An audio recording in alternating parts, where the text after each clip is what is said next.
T'es content de ton narratif sur Crash House? Bon, c'est un petit truc, quoi. C'est un petit truc que j'ai écrit plutôt vite. Je suis juste content parce que le jeu est original, en fait. Le jeu est original, donc ça fait plaisir de faire un truc un peu différent d'un jeu de gestion, quoi. Avec ta carrière, les vues et avis peuvent encore influencer les vidéos. Bah, les avis, bof. Les avis, c'est pas... Bah, en fait, sur les vidéos principales, sur les vidéos de la chaîne principale, c'est globalement toujours bon. Donc, j'ai pas spécialement d'influence. Ça a pas d'influence, parce que je pense qu'on a trouvé un truc qui marche plutôt bien maintenant, depuis plusieurs années déjà.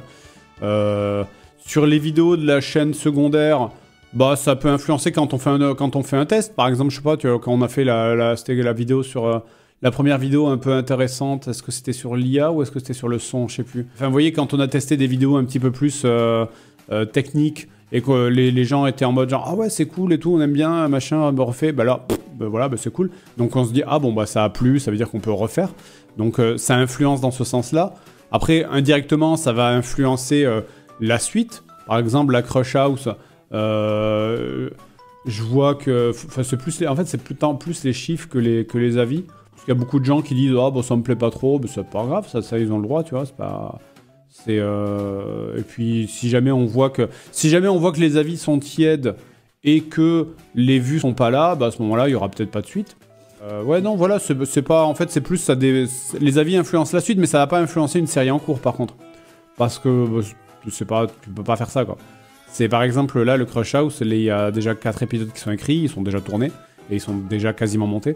Donc ça va pas influencer, faut pas se dire que ah tiens je vais dire du mal de la série je vais aller lâcher un commentaire pour dire que c'est nul, comme ça peut-être qu'il comprendra ça, qu'il le lira et qu'il va changer. Non, ça va rien changer du tout parce que comme j'ai dit tout est déjà tourné, donc c'est plus difficile de faire des vues maintenant qu'il y a quelques années. Ouais, moi je trouve que ouais. Ça je trouve que oui, je trouve que globalement on fait beaucoup moins de vues maintenant qu'il y a quelques années. Après c'est difficile, en fait c'est on fait beaucoup, c'est juste ça monte beaucoup plus lentement en fait. Bon, pour l'instant j'y fais pas trop attention. Pour l'instant je me prends pas trop la tête dessus. Mais c'est vrai que par exemple si je prends une vidéo qui est sortie, j'en sais rien, la vidéo sur les jeux pour filles ou Ride to Hell qui est une vidéo JDG tout à fait sympa. Je trouve que le test est très très bien. Je trouve que c'est une des vidéos avec le test, un des tests les plus drôles qu'on a fait dernièrement. Il y a une super mise en scène et elle en est à, alors j'ai pas le chiffre exact, 2 millions de vues, 2 90 000. C'est très peu en vrai, en 6 mois. Très peu. Là où avant, en 6 mois, normalement, les vidéos, elles étaient à 3 millions, quoi, déjà. Et c'est vrai que je trouve que globalement, on fait beaucoup moins de vues qu'avant. Et c'est pas grave, de toute façon, c'est la vie, hein. Encore une fois, bah, on le savait, un jour la fête s'arrêtera, hein. C'est la vie. C'est parce que, tout simplement, encore une fois, nous, on est une chaîne, notre chaîne, elle a 16 ans, cette année. Et clairement, c'est pas ce que les gens y cherchent. Maintenant, les gens... En fait, si tu veux faire des vues, il faut plaire aux jeunes, il faut plaire aux... Enfin, c'est le cœur de YouTube, c'est-à-dire les enfants de 12 à 15 ans, quoi, à peu près. Donc, c'est eux le cœur, c'est eux qui font les vues. Donc, c'est eux qui permettent à des gens comme Joyka ou Mastu de faire des 2 millions de vues en 24 heures, parce que ce sont des gens qui sont formatés pour toucher la génération TikTok, la génération qui cherche ce genre de contenu en fait. Et c'est vrai que nous on n'est plus du tout dans la hype quoi. Pas grave hein, c'est la vie hein. Donc bah on verra hein. De toute façon c'est simple. Hein. Pour l'instant ça marche.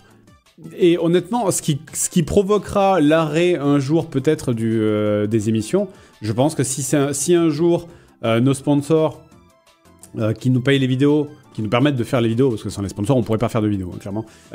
Si un jour les sponsors venaient nous voir en nous disant « Bon, on va vous donner que la moitié maintenant parce que vous faites plus assez de vues », bah c'est à ce moment-là qu'on dira bah c'est fini quoi. C'est fini parce qu'on ne pourra pas augmenter le rythme de vidéo parce que ça voudrait dire faire moins de qualité. Ça veut dire que pour toucher autant, il faudrait en faire 2 fois plus pour faire moins de qualité.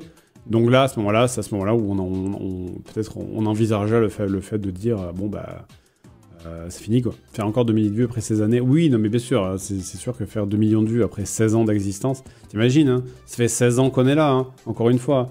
C'est-à-dire que c'est comme si c'est comme si JDG avait duré sur la totalité de l'époque de la NES, de la Mega Drive, de la Super NES, de la PlayStation, jusqu'à la PS2 quasiment, quoi. C'est une folie. Il y a des gens qui sont au lycée, qui sont nés après le premier épisode de JDG, quoi. Donc, mais c'est normal, tu vois. C'est pour ça que je suis pas déçu. C'est pour ça que je suis pas en mode genre, ouais, les cons de jeunes, machin, qui regardent pas les vidéos, ils y mangent de la merde, ils préfèrent regarder de la merde, etc. Je fais, mais non, c'est normal, tu vois. C'est normal que c'est générationnel, quoi. Et quelqu'un qui est né sans connaître ce qu'on fait, qui a grandi avec du contenu, du format vertical, des shorts, du TikTok, il grandit dans une espèce de bain de culture un peu particulier, il va pas être attiré par notre contenu à vous, quoi. Il a pas les refs, il a pas le type d'humour, il a pas puis même pour un gamin qui est né après 2009, une PlayStation, qu'est-ce que c'est? Mais t'imagines? C'est comme si moi tu me parlais d'un oscilloscope, en fait. C'est envie d'y aller, c'est quoi cette ambiance? Non, mais c'est la vérité. C'est la vérité. Et ils ont pas envie de rattraper 15 ans de vidéo, non, bien sûr. Non, mais même, ils ont pas envie, mais ça se comprend. T'imagines, on te parle de consoles ou de jeux qui datent de 15 ans avant que tu sois né, quoi. T'as pas envie de voir ça, quoi. Si un jour ça devait s'arrêter le plus tard possible, vous aurez fait un tour, vous aurez faire quoi après? Je ne sais pas. Je ne sais pas. Si un jour ça devait vraiment... si un jour les sponsors... Alors attends, ça dépend ce qu'on veut dire par s'arrêter.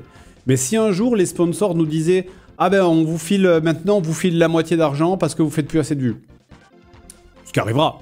Ça arrivera, c'est sûr que ça arrivera. Qu'est-ce qu'on fait? Est-ce qu'on continue à streamer? C'est une possibilité. Mais ça veut pas dire ça. On peut aussi simplement continuer, mais avec un mode de financement qui est différent. C'est aussi une possibilité. Comment conseillerais-tu à quelqu'un de démarrer sur YouTube et Twitch? Je sais pas si aujourd'hui, en 2024, je conseillerais ça à qui que ce soit. J'ai la sensation qu'il y a je sais pas comment dire, c'est pas un plafond de verre. Je sais pas si vous ressentez ça. Pas un plafond de verre, mais une espèce de stagnation où il y a... je sais pas, j'ai l'impression que tout est pareil, en fait, quoi. J'ai l'impression que les créateurs de contenu, ils sont un peu en mode pilote automatique, vous savez, bof, non, ouais, vous ressentez pas ça? C'est peut-être moi, alors. YouTube m'ennuie. Ouais, je trouve que ça a atteint un espèce de plafond. Je trouve les vidéos à la MrBeast, maintenant, quand tu vois ça, t'es en mode... Tu vois, je sais pas, flemme, quoi.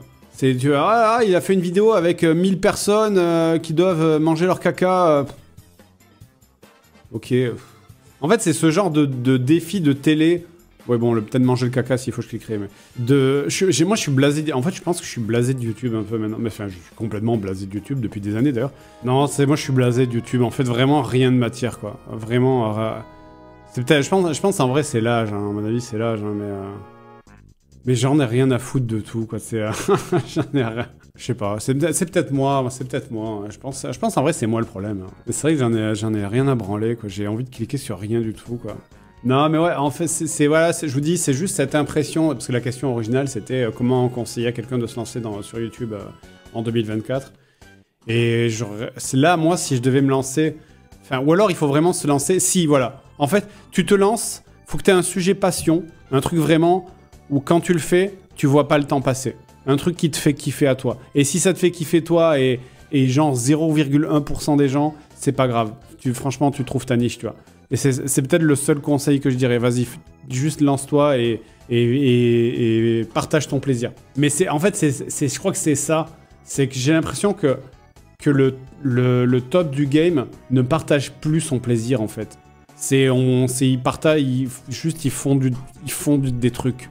Ils font des trucs en se disant, vas-y, qu'est-ce que les gens ils vont cliquer, sur quoi les gens ils vont cliquer, tu vois ce que je veux dire? Ouais, je sais pas, ça, moi ça me donne pas envie, quoi.